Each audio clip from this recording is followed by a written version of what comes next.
Hello everyone, welcome back to my channel, China's Diary. And so today's recipe, ginataang langkat kalabasa na may fried fish dorade.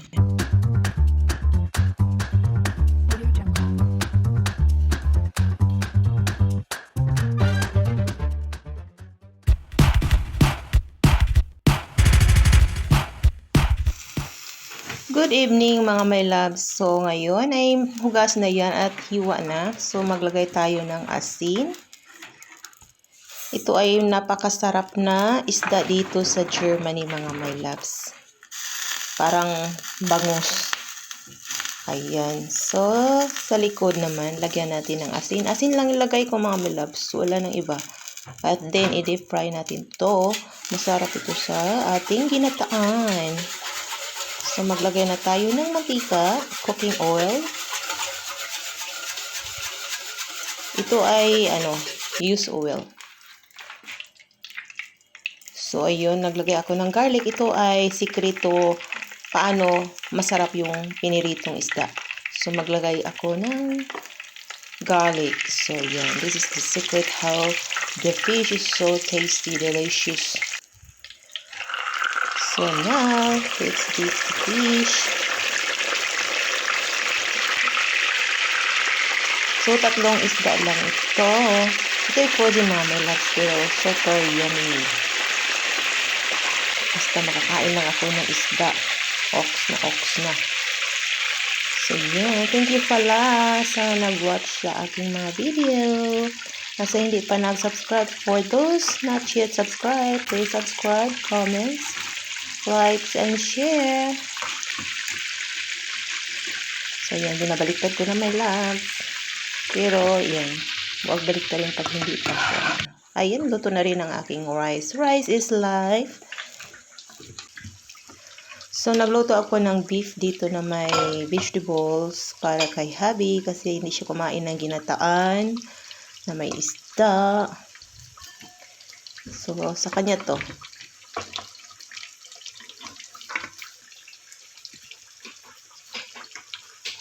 Welcome back to my kitchen. Ayan mga bilas, pinirito. Nakabili ako ng kalabasa, may red bell pepper, onions, spring onions, garlic, at maglagay tayo ng cocos milk at green young jackfruit. Maggata tayo ng langka na may kalabasa. So, cooking oil, garlic and onions, tomatoes. So, isutin muna natin mga malabs para masarap ang ating ginataan. Ito ay parang nasa sa ating probinsya. Namiss ko talaga yung langka, my love. Nakabili ako in can.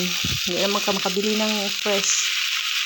Kalabasa, meron silang kalabasa. Ang daming kalabasa dito mga my love. Iba-ibang klase. Hello mga my loves. Good evening. Good evening, pero maaraw pa sa labas. Hello. Maaraw pa sa labas. Mainit pa.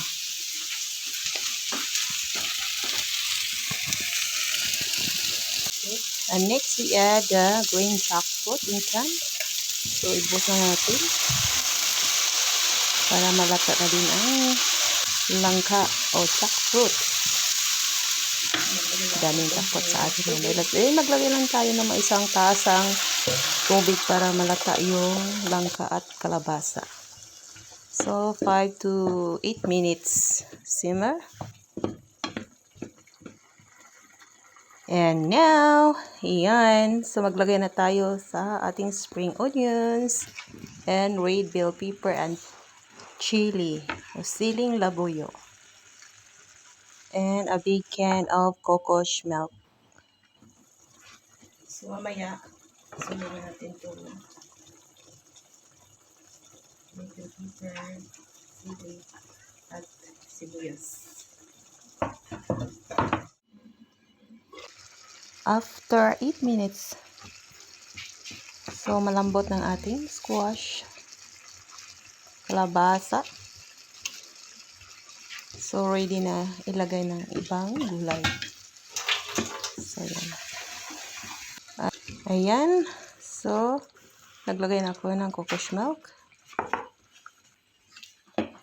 Mix natin. At ilagay na natin ang red bell pepper, spring onions. I add also red chili. And I love red chili. Gusto ko yung may spicy.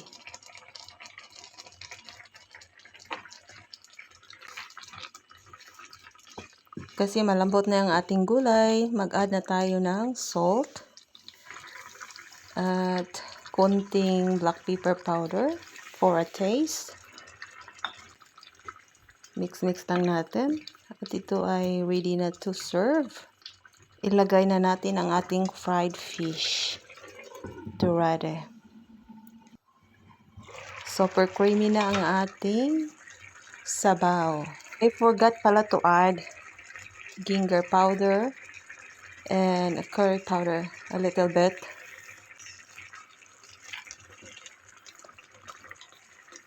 Ang missing lang dito mga my love ay lemongrass. Naubusan ako ng lemongrass. But masarap pa rin siya. Super creamy na ang sauce because of the squash. Yan, sarap. Masustansyang pagkain. And now, sunod na natin ilagay ang isda. Ibabad natin konti. Yan. Ready to serve na yan. Sarap-sarap na tingnan, my loves. Nakakagutom na. Gutom na ako. Dinner time.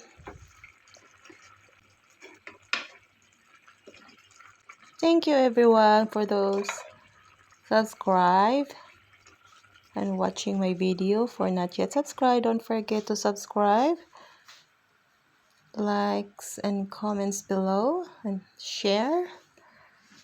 Yan, may sausawan ako. Sarap yan. May pinirito pa ko dyan, oh. Ulo. So let's eat.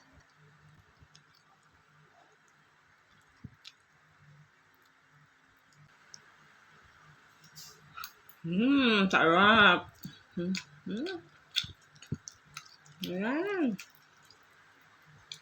Jackfruit. Sarap ta. Langka. Ginataan na may kalabasa. Sarap. Sarap.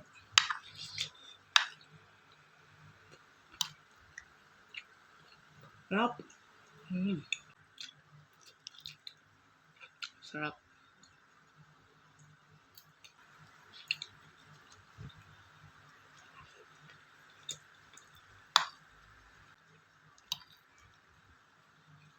Sauce dahil sa kalabasa. Squash. Sarap. Bye-bye.